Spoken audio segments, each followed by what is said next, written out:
What is going on, Knicks Nation? Welcome back to Knicks Media. My name is Richie, and we have a report from SNY's Ian Begley. The latest news of Isaiah Hartenstein and OG Anunoby. We saw a report a few days ago saying that the Oklahoma City Thunder are a threat to take away Isaiah Hartenstein because of their cap space and their situation over there. And now we're hearing from our own Ian Begley saying that there is strong interest from opposing teams, but the Knicks feel like they're, quote, in a good place on both players as they approach free agency, trying to retain both OG and Hartenstein. So I want to share my thoughts of this report, and more importantly, I want to hear from Knicks fans in the comment section down below what you feel, what's your level of optimism as we're in the middle of the NBA Finals, and then when that's all wrapped up, we are right into the Knicks offseason and talk about free agency, some trades, some NBA draft talk as well coming up here on Knicks Media. Don't forget to subscribe to the channel if you're new, like this video, and again, comment your thoughts.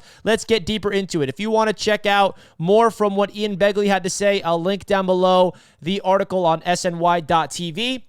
So basically, somebody asked Ian Begley on this article a question saying realistic offseason for the Knicks would be re-sign OG and iHart, cash in some picks, and add another player. How content do you think the Knicks will be running back the current squad if a clear star is not available for a trade? And then Ian Begley responds, thanks for the questions, Mike and Anthony. I grouped these two together because they both address the idea of New York re-signing OG Anunoby and Isaiah Hartenstein. To directly answer the question, I think the Knicks would be fairly content to run it back with this squad for next season. This year's team, if healthy, had a strong chance to make the Eastern Conference Finals. Even with all their injuries, the Knicks still probably should have reached the Eastern Conference Finals. So it's easy to see the merits of bringing the current roster back for another run.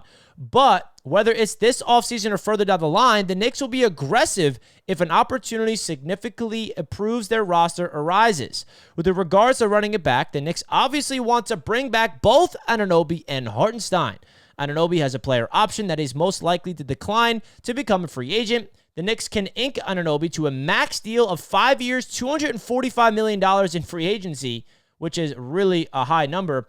And then down the article, it says New York will also have a strong competition for Hartenstein due to salary cap rules. The Knicks can offer Hartenstein a contract starting at roughly $16 million next season annually. The Knicks can offer to be as much as $72.5 million over 4 years. Teams with significant cap space that can offer Hartenstein much more than $16 million are the 76ers, the Magic, the Pistons, and the Thunder, the Raptors, the Hornets, all project to have sizable cap space this summer.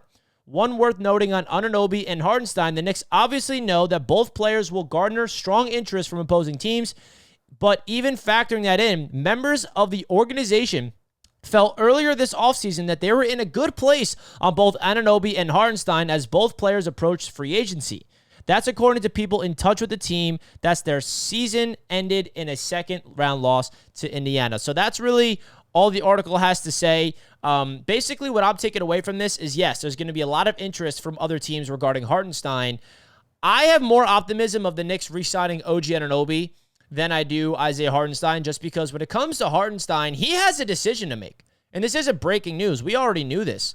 Hartenstein has to make a decision because it's either he's staying with the Knicks at $16 million per year for a 4-year, $72 million contract, or he gets paid more, around $20+ million to a team like the Thunder or the Raptors or another team with more cap space offering him that contract. That's really what it comes down to with Isaiah Hartenstein. The ball is in his court. The Knicks can only do so much, but the Knicks do still strong. They feel strongly about retaining both of them. They have optimism that they'll be able to bring them back. And the one thing I've learned about this Knicks organization in the front office with Leon Rose is they really prioritize bringing back their own. They extended Josh Hart last offseason. They obviously extended Julius Randle twice. They gave R.J. Barrett that extension before they traded him, of course. They gave Mitchell Robinson an extension. They do like to give their own players extensions. Deuce McBride as well. So I really think that Leon Rose is going to try his best to keep both of them. And I'm holding out hope that both of these players will be New York Knicks next season. So let me know your thoughts in the comment section about this report. Hit the like button if you guys enjoy, and I'll catch you guys in the next video. Let's go, Knicks. Peace out, everybody.